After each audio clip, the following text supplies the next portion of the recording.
നമസ്കാരം. ഇന്ന് കുറച്ച് പച്ചമുളക്, ചീര, ഒരു കത്തിക്ക കിട്ടിയുള്ളൂ, മതി, സന്തോഷം. പച്ചമുളക് കാച്ചി നിൽക്കുന്നുണ്ട്, കൊണ്ടോ.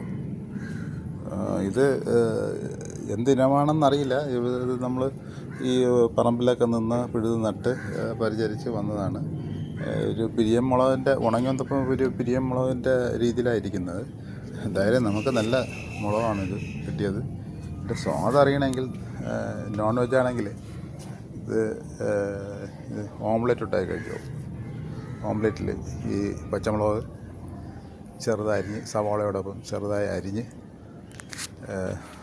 ഓംലെറ്റ് ഉണ്ടാക്കി നോക്കൂ.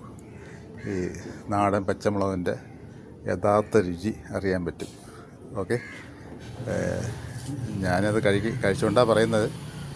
ഇത് സ്വാദ് എന്ന് പറഞ്ഞാൽ ഇതൊരു പ്രത്യേകതരം സ്വാദാണ്. ഈ നാടൻ പച്ചമുളകിൽ, വീട്ടിലുണ്ടാക്കുന്ന പച്ചമുളകിൽ ഒരു ഓംലെറ്റ് ഉണ്ടാക്കി കഴിച്ചാൽ.